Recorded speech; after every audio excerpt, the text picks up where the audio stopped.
Hello everyone, আসসালামু আলাইকুম। Welcome back to my channel. আশা করছি আপনারা সবাই অনেক ভালো আছেন। আমরাও আলহামদুলিল্লাহ ভালো আছি।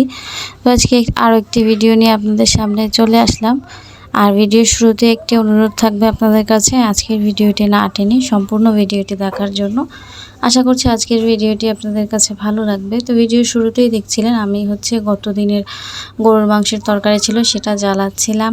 আর আলু ভাজি করছিলাম, এটা সকালের নাস্তা। আর তারপরে এই যে নারকেল কেটে নিচ্ছে, ওই যে চালনা থেকে যে নারকেল নিয়ে আসছিল সেই নারকেল। আজকে নারকেল দিয়ে আমরা দিয়ে গাছের আমরা আমাদের এটা দিয়ে আমরার যে কোরমাটা হয় সেটা হবে।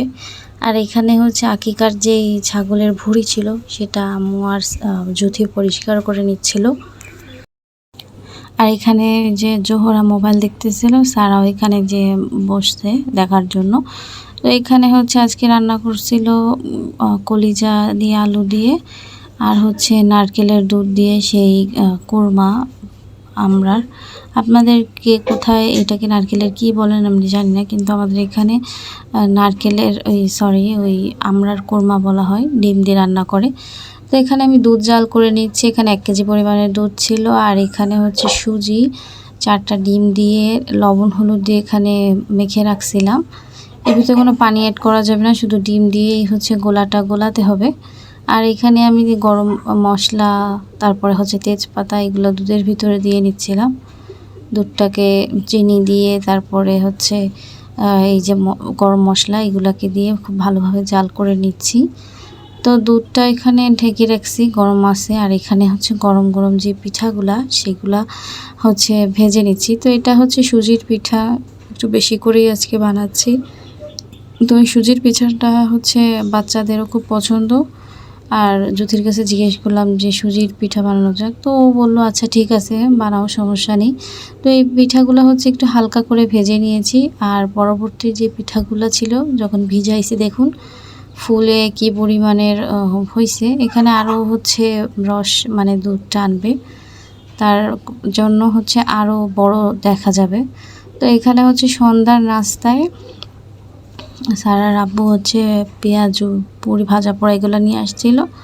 তো সেগুলোই আমি ঢেলে নিছি। আর এখানে সারা আর জোহরা আগের থেকেই নিচে, ওদের খুব খিদা লাগছিল, তো ওরা নিয়ে খাওয়া শুরু করে দিছে। তো তারপর থেকেই ভিডিও করা শুরু করছি। আর এখানে আমি একটু সস ঢেলে দিচ্ছিলাম।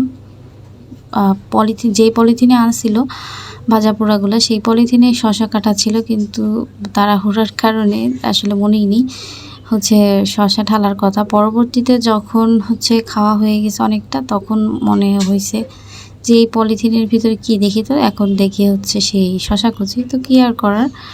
আর এখানে আজকে ওরা চলে যাবে। তো এখানে লইট্টা মাছ, তারপর এখানে আমি নারকেল বাটছি, তারপরে আছে এই যে পেঁয়াজ বাটা।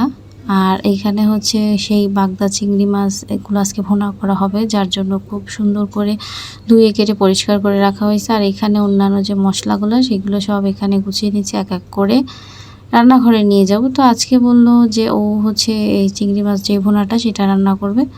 তো এখানে আসছে, এখানে নারকেল বাটা, পেঁয়াজ, আদা, রসুন এগুলো দিছে। আর এখন জিরা বাটা দিয়ে নিচ্ছে। আর এই চিংড়ি মাছ ভুনাটা একটু ঝাল ঝাল না হলে আসলে খেতে ভালো লাগে না। তো ওকে বললাম যে ঝালটা একটু বেশি করে দিবা। তো এখানে ঝাল দিছে, তো কেমন একটা ফ্যাকাশে ফ্যাকাশে মনে হচ্ছে। তারপরে আবার গুঁড়া মরিচ দিয়ে নিয়েছে, এতে করে কালারটা সুন্দর আসে আর ঝালটাও হয়েছে। তো আমি খেয়ে বললাম যে এতেও তো ঝাল হয়নি। তারপরে আবার কাঁচা মরিচ দিছে, দেওয়ার পরে তারপরে ঝালটা ঠিক হয়েছে। আর এবার মাছগুলাকে দিয়ে দেবে। তো দুপুরে খাওয়া দাওয়ার পরে জুথিরা চলে যায়। আর সারা খুব জেদ করতেছিল যে ও যাবে, কিন্তু প্রচুর পরিমাণের ঘন বৃষ্টি, যার কারণে ওর আপা ওকে নিয়ে আসলে হ্যান্ডেল করতে পারবে না। এই কারণে ওদের যাওয়ার ভিডিওটা আজকে ক্যাপচার করতে পারিনি। তো সবাই ভালো থাকবেন, সুস্থ থাকবেন, দেখা হবে অন্য কোনো ভিডিওতে। আল্লাহ হাফেজ।